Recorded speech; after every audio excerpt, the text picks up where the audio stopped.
What's up, guys? Well, welcome back to another episode. I'm your host, Rob Robleski, and yeah, I really do need to come up with the name for this thing. I'm not sure yet what I'm going to do, or I have actually a couple suggestions that I am going to eventually post up and see if I can get a vote on. But until then, it's just going to be strictly my name until I kind of get buckled down and figure out what I really want to name this show. So, welcome back, guys. Episode 5. I got a really good interviewer for today's show. It's Jonathan Kelley. He is a Bassmaster Elite Pro. He's been on tour for his second season, and we have literally a really good conversation, really good discussion on a couple things. And he is. This was actually one of my best interviews I've had so far since I've started this podcast. So, looking forward to you guys listening to that interview. But I do want to go over a couple things with you all. Of course, I can't leave out my sponsors. I'm a big supporter of Bruiser Baits. I've been with them for a little bit over 5 years. Contact my buddy Steve Dial. He can get you pretty much squared away with any customs. They also have a good line of tungsten weights, flat out tungstens. So I mean, assorted ton of different weights and stuff like that. So please give them a shout. Contact them. Tell them I sent you. Hopefully you can knock out a couple dollars off your pocket, and it won't be so expensive to get some baits. Also, you guys know True Grit Tackle, state-of-the-art jigs. Ryan Sheffield over there makes literally custom-made jigs, different types of skirt colors, different jig heads, different color jig heads. You name it, whatever you want, he'll get it all set up for you. His name is Ryan Sheffield at True Grit Tackle. Please give him a contact. Also, last but not least, actually two more. I'm sorry. Eternal Lithium, contact my buddy Spencer. I know he just hooked up with a buddy down in Naples, big saltwater guy down there, Chris McCubbin. He got the King Kong package, which is like the 32 volt or the 36 volt trolling motor with 72 amp hours. So he got the all mega package. He should be great with that. Should last him all day, possibly the next day without even a charge. So congratulations, Chris, on purchasing a badass battery from Eternal Lithium. And again, guys, contact Spencer. He will basically explain to you, detail everything down, simplify it to you all. If you guys have any questions, you can always ask me, contact me directly, DM me, comment me, or whatever. Any way you can try to reach me, I'll try to get you squared away with that. And last but not least, Arc Rods, Arc International. Again, guys, I've been with that company for the last almost 5 years. The interview that I have with Jonathan Kelley, we're going to actually talk about a little bit about Arc Rods and why we decided to join Arc and continue using them. So big shout out to them. They actually were at Red Crest last week. They had a really good showing, and they're going to be next week. They're going to be at the Bassmaster Classic. And speaking of the tournaments and the recent tournament news, big congratulations to Brian Thrift for winning the Red Crest at Lake Norman at his home lake. That was a pretty cool accomplishment, and I don't know if I'm like maybe the only one, and I know there's a bunch of others, but I really never got to tune in at Red Crest and never got really to see anything live. I don't know if I wasn't excited to tune in or get to see any of the anglers compete. I don't know if I was just busy, and I can't say that I was busy because I always have time to just try to watch these guys fish live, but it didn't even encourage me. I didn't even get excited about Red Crest. I think lately, the last couple years, whenever they had these big events, whether it's the Bassmaster Classic or whether it's a big championship or whether it's Red Crest, I don't really like to watch fishermen struggle to catch fish, or have a grind to catch fish, or catch very small bags. Like a 15-pound bag is a big bag for them. I'm not used to that. I like actually seeing guys catch big fish, multiple fish, bigger bags. And Red Crest just didn't appeal to me at all. I just wasn't excited to actually tune in and watch these guys catch small fish. And I think I can say this for everybody. Everybody kind of agree with me. Yeah, they will. Excuse me. Little throat problem. I know people like to watch fishing regardless of whether they catch small fish, big fish, wherever they at. I totally understand that. I mean, I love fishing, so I like to tune in and watch whatever I want. But if I'm going to tune in and watch a championship, I want to watch these guys catching giant fish. I don't want these guys to sit there and struggle. So I wasn't, it wasn't appealing to me to go ahead and watch it. So, but it doesn't, what I'm trying to say is that congratulations to Brian Thrift for winning Red Crest. Huge accomplishment. But I just wasn't very excited to go ahead and watch those guys compete. And that's just me. That's just my opinion. I'd rather watch guys catch giant fish, catch a ton of fish, big fish on different fisheries. Now I understand that like MLF had to, when they go ahead and ask, these cities for, for possibly going in and doing these tournaments, they like to pick the big cities with a big showing, a lot of population, like Lake Norman, North Carolina. I mean, they probably had a great facility when they did the showcase and the trophy presentation, but it's all about the money, and I believe North Carolina paid him a pretty hefty pretty good check to go ahead and host that tournament, the Red Crest over there. And next week's going to be at the Tennessee River over in Knoxville for the Bassmaster Classic. It'll be another event that a lot of guys are probably not going to catch giant bags. But again, I think the Bassmaster Classic is so much more superior, more watchable than Red Crest, in my opinion. Like Red Crest has only been around for, I don't know, a handful of years. Bassmaster Classic has been around for a lot longer than that.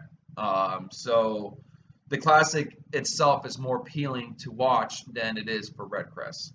And it also goes to show that as much as I love watching the anglers, and I respect all the anglers in the MLF and the BVT and so forth and the invitationals, it's slowly dissipating. I don't know. That's just me. But the league itself, I mean, we'll see what happens in the next couple of years. But Bassmaster itself is a state-of-the-art league. It's been like that for many, many years, and it's really, there's not much other competition. Yes, MLF has another competing league comparing to Bassmaster Elites, but at the end of the day, I mean, when you tell yourself I fish for the Bassmaster Elites, I mean that's a pretty high accomplishment. So yeah, next week will be the Bassmaster Classic over in Knoxville, Tennessee. I'm absolutely looking for that. I will be attending. I will be helping out ARC with their booth and stuff like that. So come see me. We'll talk about fishing. We'll talk about other things. Maybe you guys can give me some advice about this podcast and see if we can make it a little bit better. And last but not least, before I end this intro, I do want to a big shout out to all the MPFL guys. It kind of hit me a little bit. So yesterday when I was doing some work, some landscaping, and I got a text message from the MPFL saying that I'm boat 18, due at this time with no partner. And I'm thinking to myself, wait, did I secretly forgot that I signed up for the MPFL and I'm actually supposed to be competing at Pickwick today? But no, they were actually doing a testing, and they were, just doing some testing logs and texts and stuff like that. So Paul Benson, shout out to him. He gave me a little text and says, "Hey, disregard the emails and texts. We're just testing the old line." And I was like, dude, I kind of got excited. I almost packed up my bags and started heading to Florence, Alabama for Lake Pickwick. And like he always says, you should be. And yeah, I should be there, guys. I ain't gonna lie. It's been a little bit of a depressing moment for me these last couple months, knowing that I'm not gonna be able to compete in a high level. And it has nothing to do with like my health or anything. The whole thing with the Harris chain, me getting COVID, it is what it is. I pulled out of it because I just felt like I wasn't 100% ready to go and put my full effort into competing that event with 260 other something anglers. I just physically wasn't ready. Mentally, emotionally, I was ready to go. My body just couldn't take it, and you guys know me, I fish from sun up to sundown. I grind. I don't take any breaks. So I just felt like that I just didn't have the energy to go ahead and compete, to pre-fish for 3 or 4 days and then go straight to an event. So I pulled myself out, and that's why I'm not going to fish the Okeechobee one, because it just seems pointless to me to go ahead and fish those events, spend the money to do it, and not have anything going for it. Like, I want to go and try to win the Okeechobee one, but I also want to. I'm also trying to compete so I can get up in there in points, so I can go to Table Rock at the end of the year. But it is what it is. I'm out of it, and truth of the matter is, guys, the NPFL, it's an absolutely badass league. I had so much fun last year competing with all those guys. The format, the owners, the way they treat you, the minute you put your boat in till you get your boat taken out, through the whole way in, everything, the whole process, first class. Not gonna lie, I truly miss it. I am a little jealous of the guys competing, but I know my time next year will happen, and I'm not gonna sit here and dwell on it. And I'm looking forward to see what the guys do. I know there's 76 anglers competing this year, which is a lot lower number than it was last year, but $100,000 for first place with 70 something guys, that's pretty cool. Your chances of winning that, it's a lot better than competing against 100 plus guys. So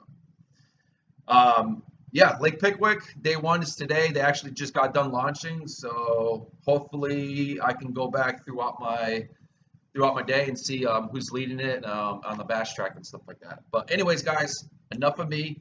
Let's go straight into this interview with Jonathan Kelley. And this guy, I got to meet him over at ICAST this past season.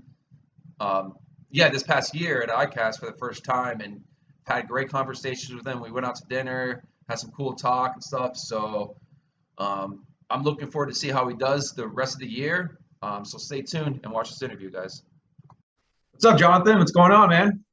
Hey, man, not much. It's a rainy day here in South Carolina, so I had the time to sit down, relax a little bit. I know I've been going nonstop the last few weeks, so it's kind of good. Worked on a little YouTube video this morning, which kind of I needed to do. It's been a minute since I sat down to do it, so I started working on the Okeechobee event. Next will be the Seminole event, so I can get those on my YouTube soon, which is exciting. Nice. That's cool. Yeah. Let's actually talk about that. Let's really just go straight into it. So, Jonathan, you just got done fishing. The last two tournaments was the first one was at Lake Okeechobee, and the next one was at Lake Seminole. Let's talk about that. Let's talk about Okeechobee. How did that pan out to you? How was practice? How was the event? You actually had a good finish, right? Yeah, I mean, I did not make the cut for day 3, but I just missed it. So I feel like anytime you're just missing a cut on the Elite Series, especially with the field that we have nowadays, you're at least doing something right. I think I only missed it by like a pound. So realistically, in Florida, that was just one big bite away. It was less than one big bite away. Yeah, But the practice there kind of was different for us having the MLF there the week before. Like, if we didn't see what they did the week before us, I think a lot of us would have had a different mindset going into the tournament. We would have changed the way we fished, because we got there the first day and we were going into a cold front for practice and we were having 30-mile-an-hour winds. But we just witnessed the week before an absolute smash fest go down on the lake, where a lot of us that went in pre-practice a month or two prior to the tournament seen how tough the lake was, seen the conditions the lake was in. And I just think if we didn't have that MLF event the week before us, there would have been a lot more guys in the canals, kind of trying to just survive different ways, not really realizing how good the lake was going to show out. And obviously it did for 2 straight weeks, even with a cold front starting both of those events for practice. So it's crazy because the MLF used to have, back in the pro circuit, used to have a 4-day event, but now they went down to 3. And we saw, Joshua Weaver, he was over, I think, around between Horse and Tin House. I know he's on the north side, and he was throwing that jackhammer. And that bait is super notorious, especially in Okeechobee and basically all over the country. But then your event, your guy, Tyler Ribbett, actually won it with the forward facing sonar, which to me was the first time it actually broke history on Okeechobee, because it never occurred to anybody that forward facing sonar could win an event in Okeechobee. Um, I think if you were to fish a 3 or 4 day event, I think it would come in hand, especially at the conditions that were given to you. I think the lake truly has kind of diminished. If you were to have fish consistently on the lake, they kind of disappear, just like how Steve Kennedy, Brandon Cobb, those guys ended up tailing off at the end because their fish ran out. And Tyler just kept, those fish kept on replenishing. So going back to the forward facing sonar, did you use that during the event, or did you focus mainly on areas and try to like power fish? I didn't even have it on my boat. Took it off. Had Really? no intention to use it. I knew I was going to fish shallow. And like I said, that week before seeing those weights, I think that changed a lot of things for us. Now, if you were going to tell me the lake was fishing really, really tough, where you weren't going to see many 20-pound, even 30-pound bags, then I could say, okay, someone might do some damage on forward facing sonar. But the fact that Tyler did that when the lake was popping off was insane. Like that, I would have never guessed. I'm sure nobody would have really ever guessed that you're going to see a guy like Cobb catch 30 some pounds, another guy, Weaver, caught 30 some pounds. To have that factor in, and he goes up in the river and wins it on forward facing sonar, it's mind blowing. And I think a lot of people really, their eyes got open. But the thing is, I don't think you're going to be able to do that everywhere. You can't just go out on the lake and forward facing sonar them. Some of the smaller canals, I just don't think the population is in those canals to really do well enough on the forward facing sonar. He just happened to be in that magical area where that forward facing sonar really took off for that week. And I've Yeah. heard that that river right there does play. I just never seen it in action. You never had really a big tournament where you saw that kind of weight get caught out of there. Yeah, like in a big event, like a Pro Series event, it's never really won out of that river or in those canal systems. I know that, if you're a fish like a 1 day event or a 2 day event at the lake, and it's not a Pro Series or whatever, it could be won out there, and I've seen it. I've witnessed it. So it's crazy. Yeah, Lake Okeechobee has definitely changed, and it's the forward facing sonar was a key factor in winning that event. But your next event was Lake Seminole, and that was your best event so far in the Elite Series, and you've been in the Elite Series for 2 years now, and we'll talk about that. But tell me about Lake Seminole. I know that you went and pre-practiced that event, so you got familiar with what the areas and navigational wise and stuff. But how was that practice in that event? And, you got the camera time for the first time. Am I correct? Yes. But the practice was very tough. Same thing we hit that week. We had a cold front going into practice, and it kind of knocked things back some. But then we had that warming trend. We had everything that looked right for them to come. And I think my main problem in practice was I tried to force a certain section of the lake. I was there in the past. I fished 2 college tournaments there. So I tried to force fishing on the Flint River. Now, the Flint River historically is where a lot of big bags have been caught, tournaments have been won. We were just dealing with some dirtier water, some muddier water on that side. But I knew if I could run across 1 or 2 areas where I can catch 1 or 2, good bites in each, that would be an area that could potentially hold fish. And I just forced it for, I think, the first 2 days of practice. And the one day I ended up having 3 bites for 12 pounds. But the problem was I caught one fish, fished for 3 hours in the same spot, never had another bite. Went to the next spot, caught one fish, fished for 4 hours and never had another bite. And it was the same problem on the other spot. So I was like, well, I just caught 3 4-pounders, but it did absolutely nothing for me. I couldn't go back in a tournament, I think, duplicate that, even if it warmed up or whatnot. So then on day 3, I really focused myself in the Spring Creek arm, at the mouth down there. And same thing, it was tough. It wasn't good by any means, but I pulled into one area that I did fish in the past in a college event. Didn't do well or anything, but I knew there was some fish there. And right away I caught a 4 and had 2 bites in the last day of practice. And then I saw 1 or 2 fish swimming. So I was like, okay, the good thing was I didn't have a good practice anywhere else. I didn't have anywhere that I thought I can go and catch 10, 12 pounds, right off the rip. So I was like, I'm just going to go up to this area. and I'm going to just focus in on it, try to get a limit. Because that was the hardest thing. I was struggling in practice to catch a limit. I wasn't doing well at all in practice. So I had nothing to go to. You know, I had another area in the Spring Creek arm that I seen 2 4 to 5 pounders. So I knew like stuff was progressing and coming. I just didn't really know how it would shake out, how it would play out on day one. And day one ended up setting up perfect for me. And obviously it did work. I ended up finishing day one in third place with almost a 21-pound bag. Yeah, and you caught those fish all like power fishing, chatterbait. All power fishing that got Yeah. some on one or two on a speed worm, one or two on a swim jig. I think I caught one on a bladed jig, and the biggest one came on a jerk bait. I didn't even have any intention to throw the jerk bait, but I went on where I just told you. I said there was this flat. I seen a 4 and a 5 crews in practice on the last day, and I went on that flat during day one of the tournament, and there was like a bed over there, a bed over there, a bed over there, a bed over. Like there's beds everywhere. But the problem was some of them were empty. Some of them only had like pound, 2-pound fish on it. And then there happened to be one deep hole next to it. So as I came off that flat, I think I just caught 2 or 3 fish on the flat, happened to shoot my forward facing sonar because I did put it on for this event into that deep hole, which had grass in it. And I saw one little dot and I dove into my rod locker, and I have it on footage, like me diving into the rod locker, pulling my jerkbait rod out, first cast, twitch, and I see it come up, and it was almost a 6-pound bass. So that was like, okay, now we got to like really try to figure out what's going on. Are these fish going up? Are they in a hole? What are they doing? So that was like the hardest thing for day two. Going into it was I wasn't sure, even though I had a really good bag on day one, I wasn't sure how to approach day two based off of how I caught some of the fish. Like some of them were shallow, some of them were in a deep hole like that.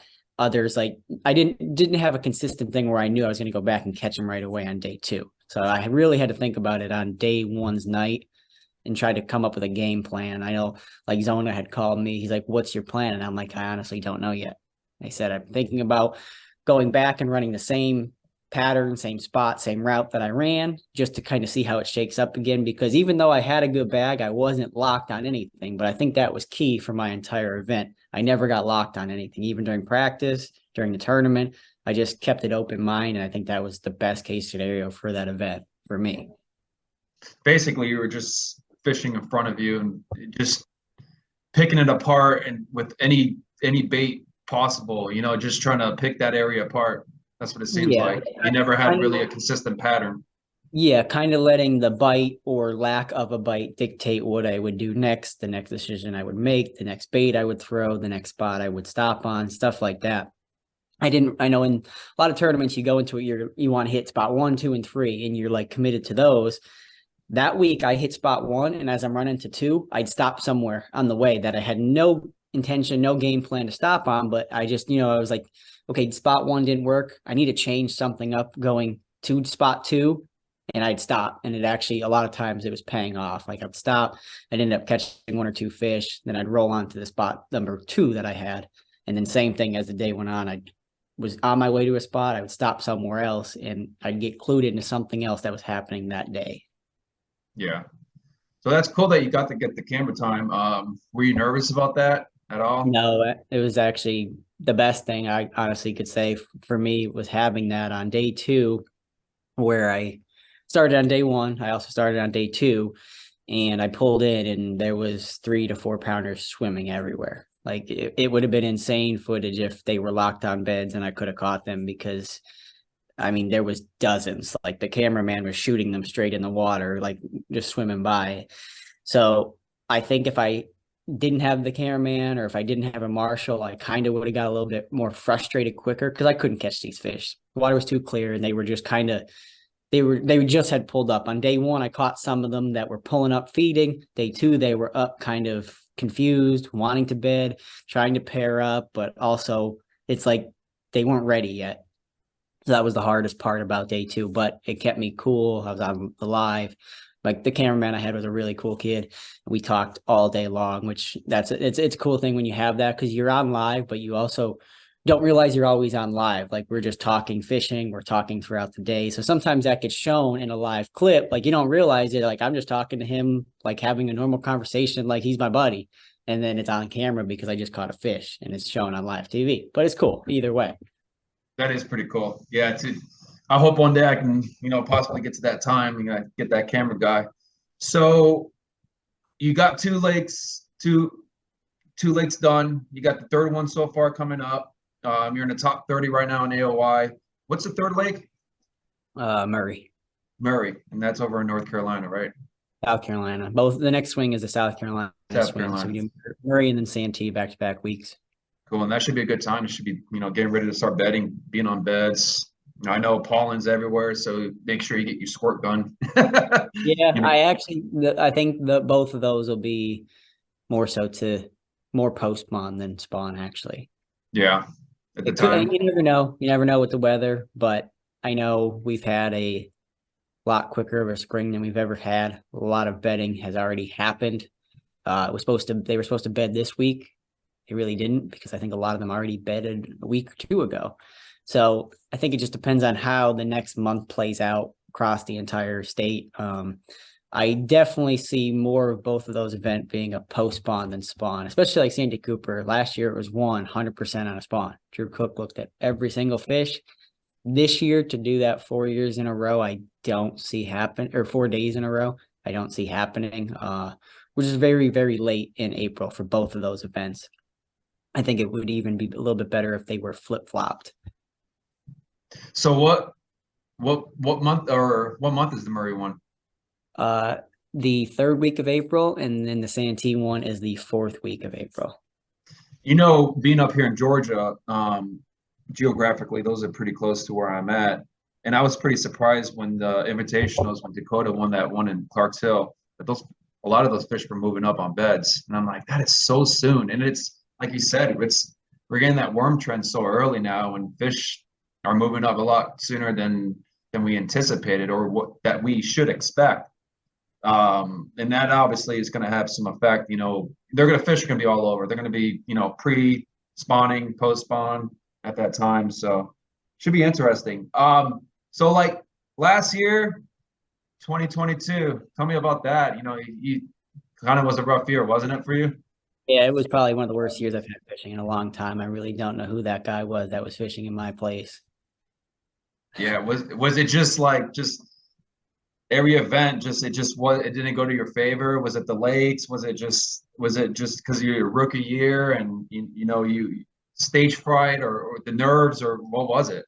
It was just everything. The best way to describe it was, if something was going to go wrong last year, it went wrong every time it could have went wrong. Like, it seemed like every event I'd have spot 1, 2, and 3 that I'm going to run and go to every single one for every event. The first 3 spots never have a bite.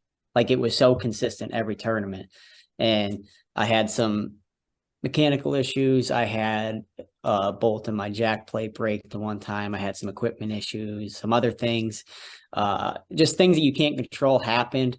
And it was kind of just all like a whirlwind, because like the year prior, fished the Opens, did really well, had a great season. Even the year before that, I had a great season on the MLF side. I almost made the pro circuit as well on that side the year before. So it's like, to have the balls rolling, you're consistent, and then all of a sudden, boom, last year, like it was a slap in the face. And it's not that I feel like I got blown out by the competition that I was fishing against. I know it was more so me. It was more internally. It was things that I was just having go wrong and struggling with. I just wasn't catching the fish. It was me against the bass, and I was losing big time last year. So the big goal this offseason was trying to regroup myself, come back to where I was 2-3 years ago fishing. And so far we're off to a good start, and I'm, happy to be back on track. Yeah, no, obviously you look like you're a lot happier and you're on a roll, and being in the top 30, especially with that field that you guys got, that's quite an accomplishment. So you went to Coastal Carolina University. So you started competing in the bass in the college level, and then you worked your way up. Now, before that, where you obviously fished, scratch tournaments and stuff like that beforehand. Did you do the high school level and work your way up to the college thing? How'd you get started in fishing and competitive stuff? No, we didn't. I'm from Pennsylvania. We didn't have a high school. It's kind of just starting now, which is definitely late to the party. When you think high school, you're thinking 300, 400 boat tournaments. Up north, up where I'm from, there really isn't a lot of lakes. So to have high schools that actually had programs or teams, it was just non-existent when I was there. So that's changed. Unfortunately, I didn't get to participate in that, but I basically got into it from my dad and a couple of his buddies. Just they were BFL fish anglers. They just fished some weekend tournaments, stuff like that. So I would jump in the boat, learn from them, and kind of just was always interested in learning more and getting more into it, as the years went on since I started. And then when I was looking at colleges, and that was at the time when Jordan Lee and Matt Lee had just came up through, they now made the Elite Series and stuff like that. So it was like, okay, this is pretty cool. Like they just went to college. Now they're fishing pro. Like, how does this all work? Because I didn't know how it worked at that time, when in high school. So looked into some colleges, and my goal for college was to get away. So I picked, 2 or 3 schools that were from like North Carolina down, went and visited, and, I locked in on Coastal. And then they just so happened to have a fishing club started where there was 1 or 2 anglers that fished, but a lot was going on. Like it was a club that had a lot of bank fishermen, pond fishermen, saltwater anglers, a couple bass anglers. Like it wasn't a bass fishing team or anything like that. So when I came along, also my future roommate after that, he was already there in that club. We talked and we were like, we should change this club. Like, why is a club full of saltwater anglers? Why is it full of anglers like this when all these schools have bass teams?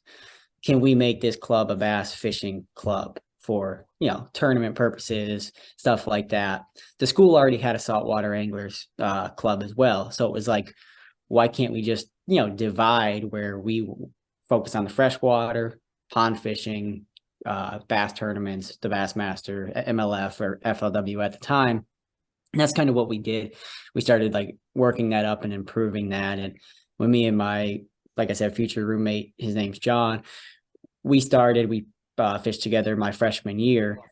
After that, we split up because I had a boat, he had a boat. So it was like, well, we could send 4 anglers instead of 2. So year 2, we did that. Year 3, we doubled again. So we went from, 1 boat to 2 boat, 2 boats to 4. And then by my senior year, we had 8 boats in the club going to tournaments. And I think they've kind of just been, about 10 boats every year since, we left, and the program has been well. They just won the college national championship last year. Nice. And then, so you graduated in Coastal Carolina. So I did kind of a little research. I wasn't sure if maybe BASS got it, Bassmaster, but you got your master's? Yes. Wow, that's a good accomplishment, dude. Yeah, so I got my MBA when I was at Coastal. I went to school for business management. So that's kind of, a fallback. But honestly, it was one of the best things I think for me was going for that. One, it prepared me a lot for the business side of now being a professional fisherman, making connections, reaching out, communicating. Communication is key. I think a lot of guys don't realize that, whether you're, on stage or on camera, on live, or even just sending emails, making phone calls, preparing for the season, going to events, stuff like that. Communication is key nowadays, especially, especially with social media and all that we have going on. I think that's a big thing you learn when you're going to school for business is how to communicate and prepare yourself in a professional manner. Yeah, you perfectly nailed that on the coffin. I think getting a degree is a really good accomplishment. It's a hard thing to battle to get, and especially getting a master's. I know from a lot of people that's not easy. So, dude, that's awesome. And so after you got done with getting your master's and stuff like that, you started competing. You said you almost went to the pro circuit, and then in 2021, you did really, really well in the Northern, which you claimed the first AOI, right? Yes. Hold that. Let me plug in real quick. Okay. Die.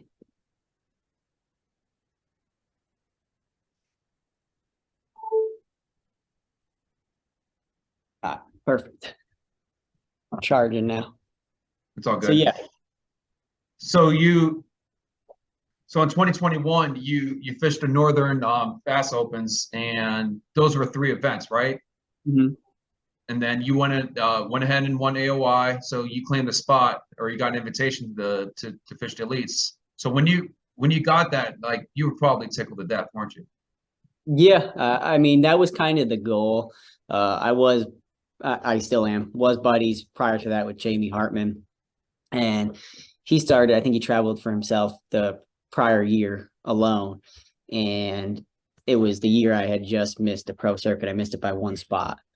So he had called me like in that off season, and he's like, "When are you gonna fish the Open to make the elites?" I said, "You want me to sign up next year?"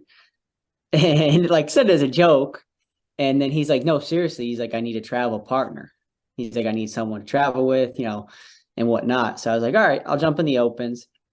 So they were the first ones on the James River, which I was only at one time, like late fall, October, when fishing was really tough. Oneida, which I'm pretty familiar with Oneida, and then St. Lawrence River as well. So jumped in them and kind of was just like, all right, well, like the goal is to make it. Let's go down to the James River and catch top 10, get started right. And that's exactly what we did. And went down there and had one of the best practices of my life. Great tournament. And then when we went to Oneida, things got a little iffy. I had a little hiccup on day one. Like they say, you have to have 3 perfect tournaments to make the elites. And that was back when it was you fish 3. Day one at Oneida, I only weighed in 3 fish. So that was kind of like uh-oh, things are not going right. But fortunately, it was a tough day for a lot of people. I think I was only in like 80th place or something after that first day. So I knew like I had the potential to go back out there and move up a lot. I was focusing in on smallmouth on day one up there. And honestly, I thought if I had 6 bites, I'd have over 20 pounds, which for that time of the year, they weren't catching that. I had one of the right bites and then 2 small ones, and that was the only 3 bites I had all day. So on day 2, I was like, I'm going in with the same mindset because I do know if I can catch, 5 or 6 bites, I'm going to have 20 plus pounds. Well, with what I was doing, started for 2 hours and didn't have a bite.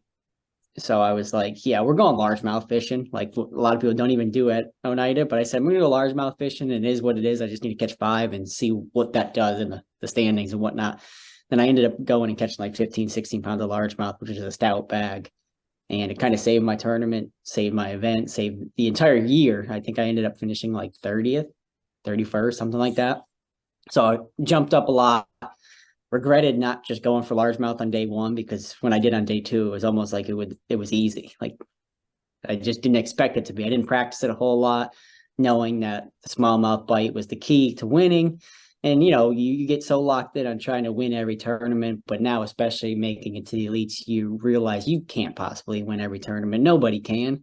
So you kind of have to fish a little different sometimes. You kind of have to fish more, I want to say conservative, but you have to learn and you have to grow as an angler to compete and stay at the highest level. So I think that was one thing that I've learned a lot last year going into this year, is how to do that.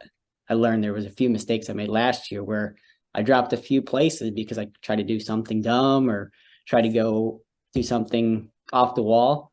And instead of it working, it actually hurt me big time. So I noticed how the points work on the elites and seeing that. And I kind of already applied that this year. I at the Okeechobee event was just outside the cut on day 1. On day 2, I was sitting there, only had like 4 bass, and I was ready to go somewhere else. But I stayed planted, stayed where I was, because I figured all I needed was one more bite, and I got that bite, and it kept me in that, just shy of the cut range. But if I went somewhere else, never had a bite, I would end up finishing in the 90s. Yeah. So it's making those decisions like that, growing as an angler, and as a person as well. I think that's the biggest key. Yeah. So that's pretty cool. Getting an AOI on I just think that if anybody makes the elites, like you in your case, that's top of the level. I have like this debate with a lot of people that you have a certain amount of pros out there, and I feel like a professional angler is someone that has to fish and qualify to fish professional. So let's say you have 100 elite guys, and then you have 80 BPT guys, and I feel like those are the top of the leagues. That means there's technically almost 200 anglers, professional anglers, and everybody else is second fiddle, in my opinion. I know that the pro circuit got cut last year, and There's a handful of guys that were, did that for quite some time, but they'd never made it to the BPD, but they were considered pros for a long time. And, and then you got the MPFL. Like for instance, last year, I just didn't consider myself a pro because I never qualified for that pro tour. I got an invitation to fish it, and I had the money in the Django to fish it, and I did. So you're considered one of the top 200 anglers, bass anglers out there. That's really, really good accomplishment, and to have that. And do you think, like, with the elites or the opens changing to 9 events to qualify for the elites, is that going to make it a lot harder and kind of push that, like, you're good or you're not good, you know what I mean? If that makes any sense. Like they did that for a reason, so it's really, really hard to qualify, and only the best of the best can make it. Am I correct? And then it's gonna really cut down the playing field going into the following year. Am I correct? Yeah, I think it's one of those things where you almost need to see the trial runs. You need to see a year or two of this whole 9 tournament process to really judge how it's going to shake up, in my opinion. I think it was really hard to qualify even when it was just three guys per division for 3 tournaments. There's you can't discredit any angler that's ever made it that way, because usually, no matter where that schedule was, when there was the separated divisions, there was always a curveball body of water, and guys that would be locals can never be locals on all 3 lakes or bodies of water. So there was always that challenge when it was the old way. But now going to this new way, I think it's a bigger challenge in the sense that it's going to help anglers develop themselves to be prepared for that next level. Especially with like the off limits rule that they also applied, where you can only, I think, practice for the opens for 5 days. Don't hold me to that. I'm not sure if that's how it is or not, but it's a lot different when you only can practice for a limited amount of time versus going 2 full weeks, 3 weeks, like some guys do.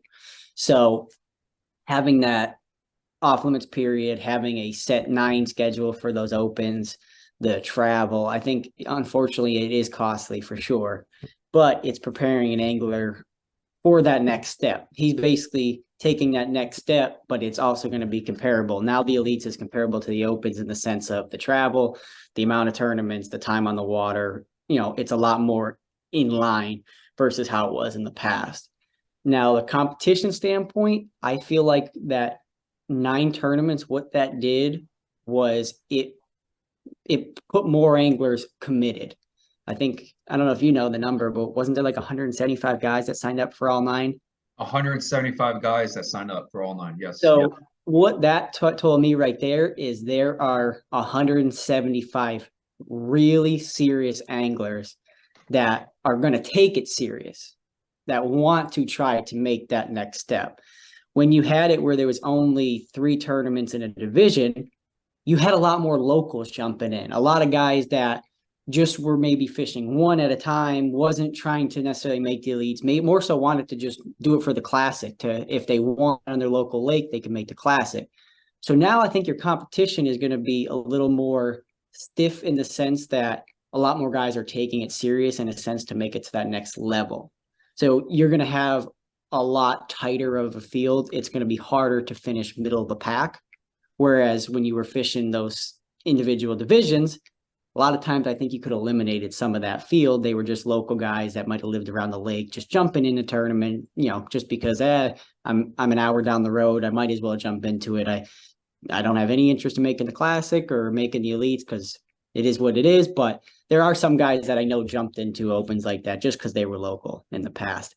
Now you take that out. It's completely gone because you can't even get into them now because you have to commit to almost all 9 to have a chance just to get into them. Yeah, which is great. I think what BAS is doing is a great thing.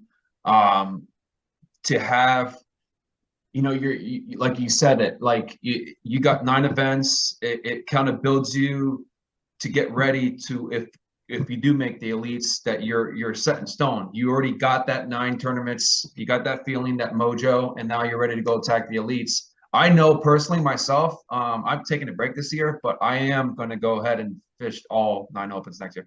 Or, Awesome. I, I mean, unless it, how it changes the format, I'm not sure if it does or whatever. But I, you know, BASS Bassmaster is the best of the best. Nothing to shame anything from Major League Fishing or the BBT guys. They're just as good, but BAS has been for a long time, been around for a very, very long time. It really, I mean, it's changed some ways, but since I was a kid, I've always wanted to fish the classic. So, and to fish the elites. So yeah, I'm gonna go all out next year, and I'm saving money now, and then next year I'm gonna really hit it hard because if I can get that, then dude, that's the fact that you did it, and and people are now gonna go ahead and go for it. It's pretty cool, man. So Yeah, that's awesome. It'll be, I think it'll be good. I think a lot of anglers will have a lot more fun fishing all 9, knowing like when it was back at 3, like I said, that one day at a night, I was in 80th place. If I finished in 80th, it was over. I think if you finish in 80th in one of the 9 events, you're still in it. For sure. I know for a fact you could probably finish, I think, maybe in that 75, 80 range, and maybe 2 of them or 3 of them, depending on how good your other finishes are. Like, you're not going to have to make the elites in the past. You had to have 3 perfect days in a sense where you basically had to finish in check range every single tournament when it was all 3. For all 9, you're not going to have to take a check in every tournament. That's always great if you can take a check in every tournament. But realistically, when there's 225 guys, they pay out, I think, top 40.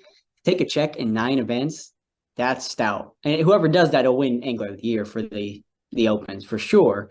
But I don't see 9 guys taking a check in every single event. That's not going to happen. I don't think that's it's fishing. It's not like someone's not always winning the same over and over and over again. So I do think it'll be a good process the way it shakes up. The only thing I wish Bass might have done a little bit different on that schedule, they spaced it out perfectly. Like everyone's almost like a month apart or whatever. I don't think they made one back to back. As a rookie, that was the biggest challenge I ran into, was fishing my first ever back to back last year. I never fished for 14 days straight in my life, ever. So if they want to make it where they want to prepare someone completely for the elites, I'd like to see an open have a back to back where that person has to fish for 7 or whatever, how many days straight they have to do it, travel to the next body of water and then fish again. Because that's where I think an angler takes that next step. And it's not necessarily going out there and spending every single hour on the water. It's more the mental, it's the off the water, it's the night routine, the morning routine. It's all that stuff that you never realize you have to do. But when you get to that top level, and I think we have 6 events this year that are back to backs. So that's a lot of time on the water straight in a 2-week period that I think a lot of people don't ever see. Like I, for one, the most days I ever fished prior to last year was, I think, 9 or 10. Yeah, it's crazy that you said that. So you got to experience that this year again with Okeechobee, and then going straight from there to Seminole to start practicing. And then, so you guys don't get a day off. You guys go to practice and straight to the event, right? The first event, we had a day off on the Wednesday at Okeechobee, but that's because it was the first event of the year. You have to do media stuff. You got to get pictures, boat pictures. You have a meeting and all that goes on. So that was only for this first event. But now going forward, like the Murray and Santee Cooper event, we practice Monday, Tuesday, Wednesday, fish Murray Thursday, Friday, Saturday, Sunday, drive Sunday night over to Santee to practice at 6 a.m., 6:30 on Monday morning, practice Monday, Tuesday, Wednesday, tournament Thursday, Friday, Saturday, Sunday. So it's 2 weeks straight, nonstop, no breaks. The only time you get a break is if you get off early or choose to not go out really early in the morning or anything like that. Yeah. So do you damn, that's crazy that you fish those days. It's got to be a grind. It's a mental grind too, and it's wears on your body. I know you end up getting pretty sore. So what do you do to yourself? Like things do you eat? Do you when you travel, do you eat a bunch of junk food, or are you healthy? Do you to kind of maintain that nutrition so you can kind of get that stamina, especially that you're going back to back weeks and stuff? Yeah, no, I'm pretty consistent. I don't snack, which I know some people do a snack, they don't eat.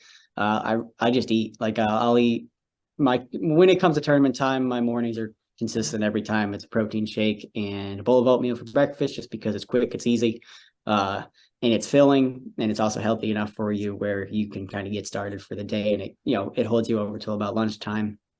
My lunch is pretty consistent every time on the boat. Take a piece of fruit of some sort. I make chicken in a crock pot that I use on a wheat wrap. So I make a sandwich, and then maybe I'll have like a bag of beef jerky in the boat as just extras if I, get hungry. If I'm catching fish, I'm not eating, but those days that I'm not catching, I'll pull that beef jerky. I need a few pieces, and then just go in and eat dinner. Fortunately, I had my girlfriend with me for the first two events, so she had dinner ready for us at the house every day when we got back when it was dark, which was great because that saved us an extra hour having to prepare dinner. Let us rig tackle, do some video stuff and whatnot, get to bed an hour earlier realistically. So that was good. And then like I said, I don't snack. Like every now and then, like when I travel. So like when I was down in Okeechobee and was going to Seminole, I might have stopped at the gas station and grabbed like a bag of candy or something like that. But I'm very simple. Like my whole grocery store list is not that crazy. Like I know people like the cupcakes, the bars, all that stuff. I'm just never really was big on snacking. And that's just, it kind of worked. And when I do get a chance, I try to work out. Like I carry some Mayans and some dumbbells with me. But if I'm en route and passing like a gym, I have a Planet Fitness membership, I'll stop and work out. Just try to stay, in shape to a point where I know last year I didn't.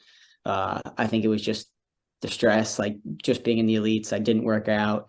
I ended up running into some tendonitis in my wrist last year that kind of really affected the way I fished. And I think basically that came down to I got weak. I think I used to be really into working out, worked out all the time when I was in college and whatnot. So I think just kind of going cold turkey last year, not doing any sort of exercise and stuff like that, somehow led to my wrist bothering me.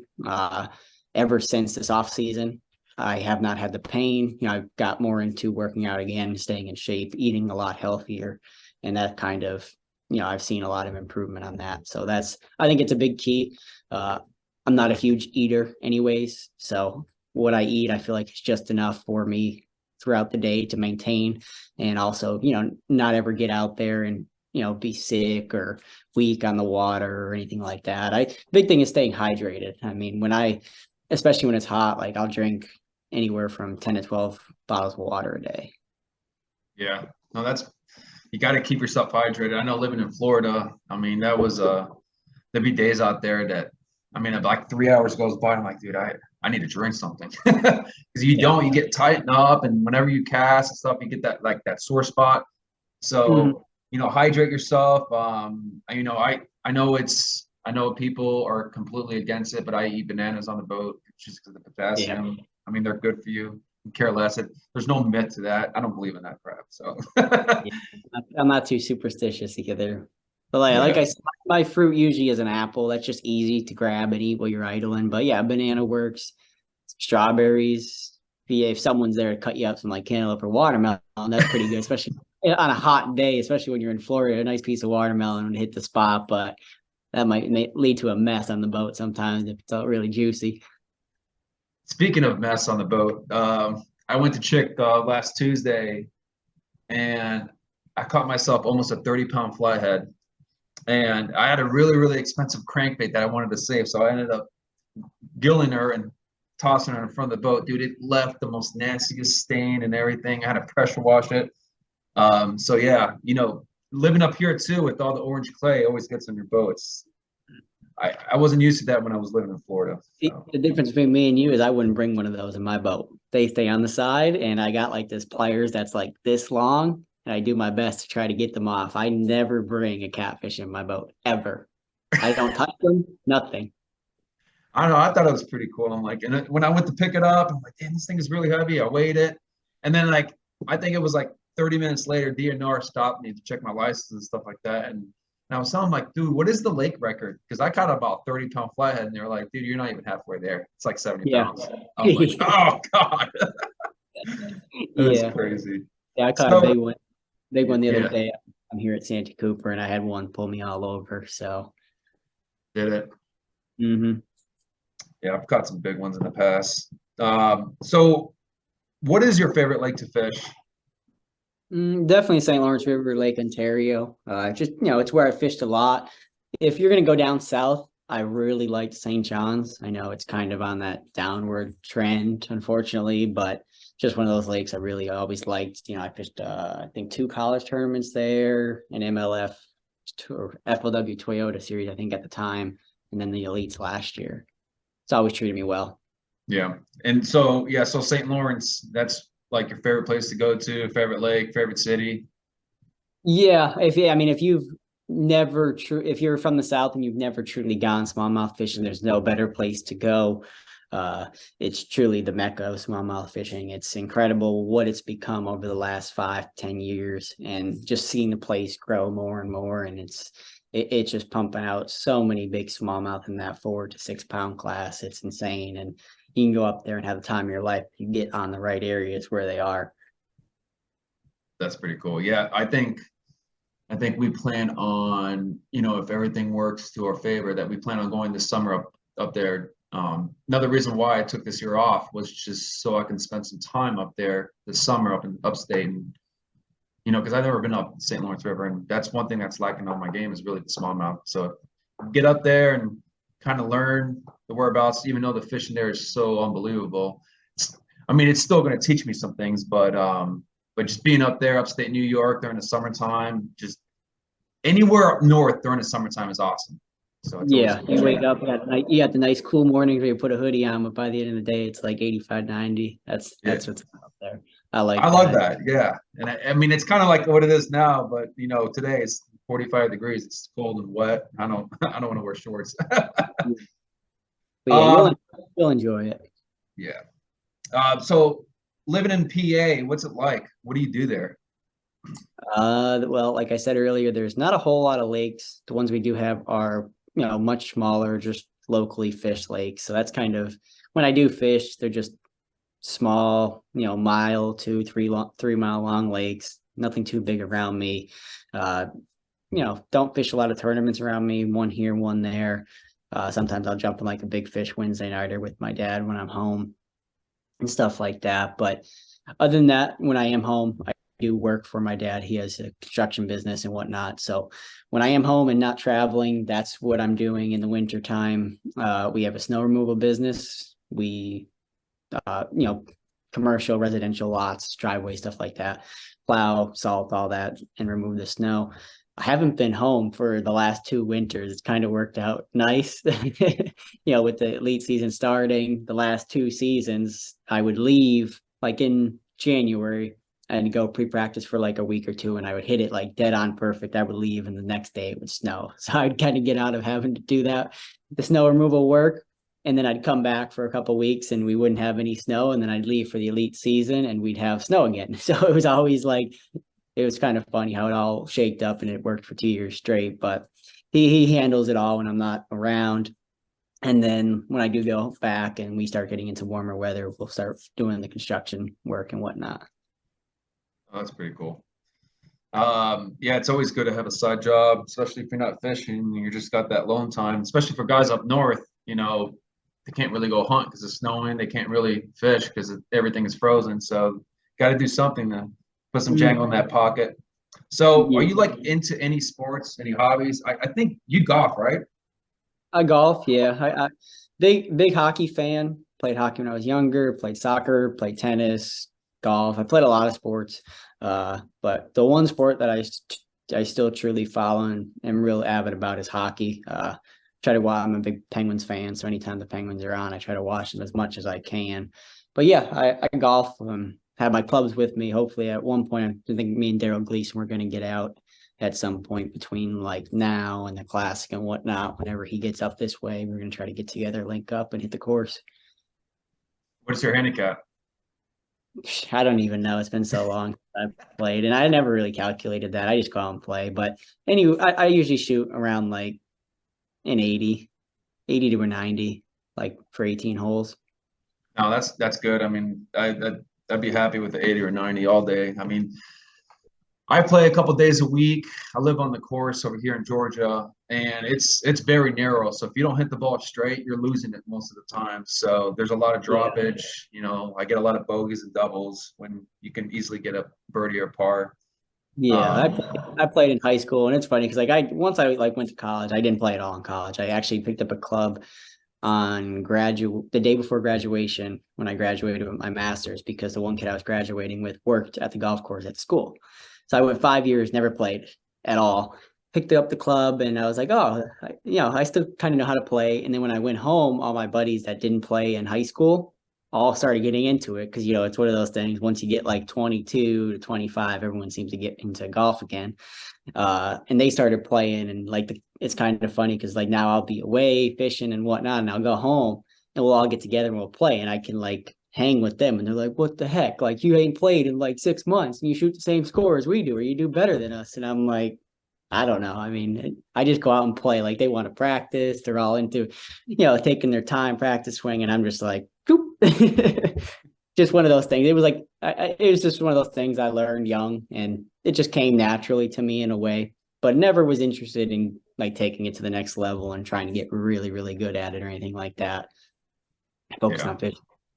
yeah, I mean, yeah, you got to focus on fishing because that's what you do now for a living. So, golf, it's always nice to. I know that last year we had our days off, so whenever we had a day off, um, like I could pick a day and go fishing, fish some random lake, but then it's like I just fish 3 days straight, practice hard. I can use the day off mentally. So sometimes I get a chance to go play a couple courses during those days off. But um, besides, your hobbies and stuff like that, something I read about you, you're basically a switch hitter, if you know what I mean. Ambidextrous. What is Yeah, like I broke my left. I'm a lefty, so I broke my left hand when I was in high school. So I was forced to like write and do everything with my right hand. But I'm weird. Like I'll hit a golf club righty.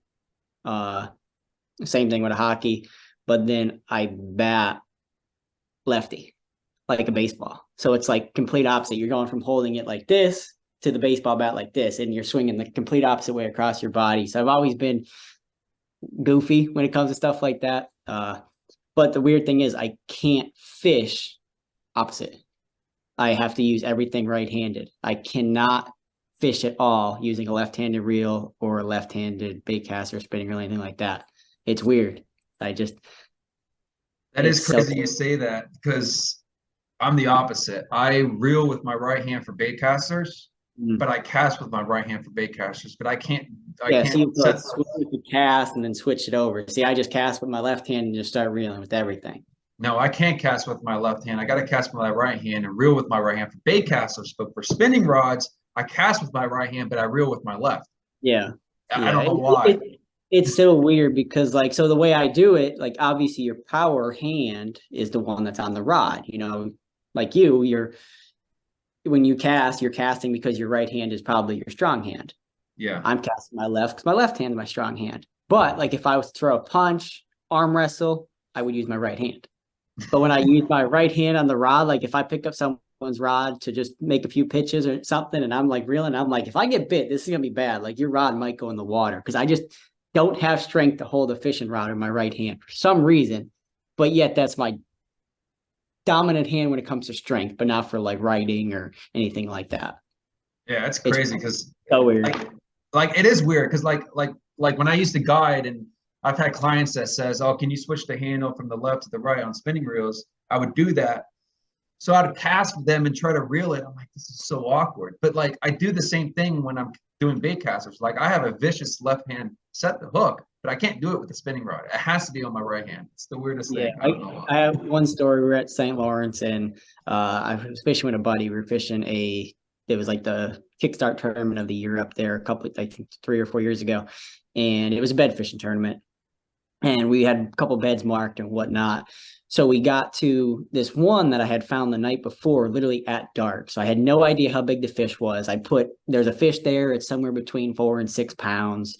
So we caught our limit. We had like 25 pounds. And I was like, why don't we stop over on that one over there and let's catch it and see what it is? And he's like, well, is it worth it? And I'm like, I have no idea. I couldn't tell how big it was.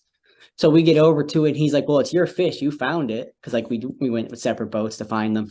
He's like, you catch it. And I'm like, oh, but my drop shot was broke off or something. He goes, just use my rod. And I'm like, it's left-handed. I said, you realize how bad this is going to be. He's like, it's okay. And he's looking at it through the cone. He's like, it's only a 4-pounder anyways.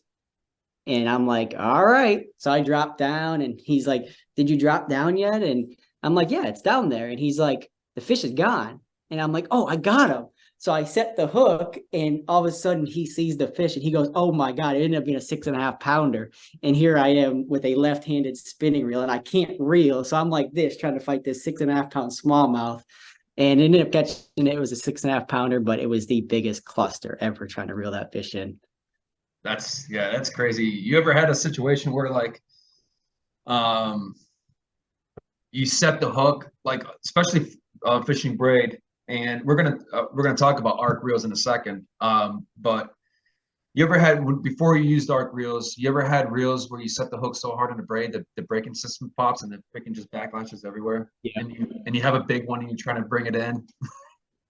Oh man. And now, now going with these arc reels, I used probably prototype last year. I got to use a prototype last year. They never popped. They never No. popped. No. Yeah, it's an awesome reel. And when I had the prototype last year, I kept trying to just use that one as much as I can versus everything else I had. I think when I got it like right before the Pickwick event, and then I caught all my fish on it at the Pickwick event. But like it was every tournament we went to, I was like, all right, that's gonna be my main bait. I'm gonna put that on this rod and use that reel because I only had one. But it was awesome. It was incredible. And it was the prototype G7. Yeah. So you're with Arc. I'm with Arc. Talk about Arc. How'd you get acquainted with Arc and Louie with all them? I mean, when I first came across them was back when I was in college. Randall Tharp actually was fishing at Winyah Bay, which was right by Coastal for that elite event. And he was on live. I think he did pretty good. And I had watched and seen like he was using his Tharp rods, and I like the color, and I was like, that's so cool. Like, and he was fishing right here. So I remember that tournament specifically where that's where I watched him use the arc rod. So like that's where I was first introduced to the brand, seeing it and whatnot. Ended up buying one after that, and I love the rod. So then after that, I fished with what I had throughout, like, the MLF, the opens and whatnot. And then when I made the elites, I had reached out to ARC, and I happened to get Louie's contact, and I contacted Louie right from the start. And I was practicing for I think it was the MLF Toyota Series on Pickwick, and I was in like a monsoon, and he called me to talk, and I was like, oh no, like I got to talk to him right now in a absolute rainstorm. It was like 25-mile-an-hour wind. So I just put the hood up in the middle of the lake, and I'm sitting there at the console trying to talk to him for the first time on the phone. So we talked, and we were going back and forth, and he's like, yeah, well, we're definitely interested in adding someone, especially a northern angler. He's like, I'll get back to you and whatnot. And after that, everything kind of just worked out. We worked out something for the elite season for last year. And honestly, it was the best decision I ever made, inquiring about our, trying to get in with the team. And it's by far the best decision I've ever made, the best company to work for, the best people by far. And I'm not just saying that because me and you are with ARC, but it's really eye-opening to see that group of people. And there's great people across the entire industry, but like they're just next level in every sense. Like everyone that's with them and everything like that, like they're by far way, way above anyone else that I work with. No discredit to anyone else. It's just the tight knit group that we have there is incredible, and I'm just super excited to be a part of that, and I look forward to that for many, many years to come. Yeah, dude, that's the one thing that stands out with Arc. Going back to what you were saying, like I had a couple of frog rods that broke when I was in Okeechobee, like a little bit over 5 years ago. So I stopped by Mike Krause over and had Lake Okeechobee headquarters, and he introduced me to Arc. And those like Lancer Pros at the time. There were those cheap ones. And I'm like, you know what? I'm just going to get that one. It's the cheapest one I got. I mean, I boat flip these bass. I set the hook on 50-pound braid. I don't need a $200, $300 rod. And I could not break it. And I mean, I went all out and just bought all arc rods before I even joined the team. And then I started talking to Justin, and I met Louis on ICAST this past year when I met you for the first time. And dude, they're flawless. I mean, I love ARC. I love the customer service. I mean, if you have any issue, and I will, obviously we got the contacts and stuff like that. We can contact them directly. But if anybody's out there, if you have any issues with rods snapping or anything, eyes, you can contact them. And the customer service is so quick. And that's you have the world we're in, everything has a chance to fail. Some things are going to go wrong at some point, whether it's you break something falls apart, something corrodes away. No matter what it is, everything is not perfect and going to last forever. So going off, there's great customer services everywhere, but like what you said with ARC, it's next level. And when I could remember back to last year at the Classic, I was working at the Expo, and that was kind of the first time I was ever with the entire group, in a setting at the Expo, and the amount of people that were just there at the Expo coming around shopping that stopped and were like, "Are you ARC rods?" And I'm like, "Yeah, this is like our booth, blah, blah, blah." They're like, "Your customer service is great." And like, I didn't go try to seek these people. They just stopped to me. I was standing on the corner of the booth, and they purposely came up to tell me how great the customer service was. They asked me what deals were going on. And when we told them the deals, they were like, "I'm buying like 4 more." They were so blown away by the customer service and the relationship that they had just from maybe 1 or 2 encounters in the past. And it was repetitive for 3 days straight. I had at least 3 or 4 people walk up and tell me this. So when I heard that, like, I was like, wow, like this group is even better than I already think it is, just based off of people coming up and approaching me at the Expo, telling me their opinion and their outlook on ARC as a whole. So I think that's, like we said, it's next step, and it's just everyone that's involved, and it's a great team, a great community within the team. Yeah, no, you're perfectly right. So, besides ARC, we can probably sit here and talk about it all day long, but what other sponsors are you with? My title is Montage Mountain. That's a ski resort, water park. Back home, they have a lot of summer concerts and events like that. But on the fishing side, I'm with ARC, with Spro, Mercury, Zoom, Owner, the ARC. I'm with ARC for tungsten now this year as well, and love their tungsten. Started using that. And there's a handful. I've got a couple others. There's Aquaview I'm just partnered with this year. Martin's Custom Baits. So I got a couple local ones as well, like Community Bank, Geico, stuff like that, just on a local level. And then I ended up adding Sunline this year, which is great. And I'm excited about that. It's been absolutely stellar for the first 2 events. I know there was the one fish I caught at Seminole, I boat flipped a 5-pounder, and the cameraman was like, "Why did you just flip that?" And I was like, "I got 20-pound test Sunline. I'm not worried about it." No, it's cool how you say that, because Sunline, I've been trying to get with them with Sunline, but I haven't heard anything back from them for a while. But I use Sunline. I love the Sniper, FC Sniper. That's my favorite. And it is next to none. It's to me, besides Seagar, I mean, Sunline. It is. Yeah. It's awesome. It's good stuff. So how do people get to follow you? What is your social handle so people can look you up and stuff? All my pages, you can look up Jonathan Kelley Fishing. It'll come up on Facebook. It'll come up on Instagram, TikTok, YouTube. But my Instagram specifically is JTK_fishing. And that's the one where that's like kind of my main platform. But, I utilize everyone, and, I'm starting to grow the YouTube side this year, adding more videos, kind of doing a video for each tournament, which actually I was just working on before we got on this Zoom, putting the Okeechobee one together. Just an intro, but the Seminole one's going to be really good because I had a lot of live footage. So a lot of it's going to be the higher quality footage directly from Bass and the cameraman and everyone that was following me and whatnot. Nice. Awesome. Well, dude, Jonathan, man, I appreciate you coming on. This is literally the longest probably conversation I've ever had with someone so far I in this told you, podcast. I'm free game. Let's just let it flow. And Exactly. we didn't even talk about anything specific I want to talk about or whatnot. So Yeah. that's No, but I that's appreciate. No, dude, I really do appreciate. I hope you have a really good rest of the year. I'm probably going to be at the Classic. I already talked to Justin, so I'll be up there working the art booth for the Classic. So I'll probably see you then. And then if not, dude, you have a great rest of the year, and hopefully you can hold that big trophy up, and then next year you make the Classic. You know. that's right. Yeah, unfortunately, I'm gonna have to be there working it with you this year. But yeah, I'll see you there. I'm gonna make my way over there and probably like Wednesday or Thursday that week and get into Knoxville.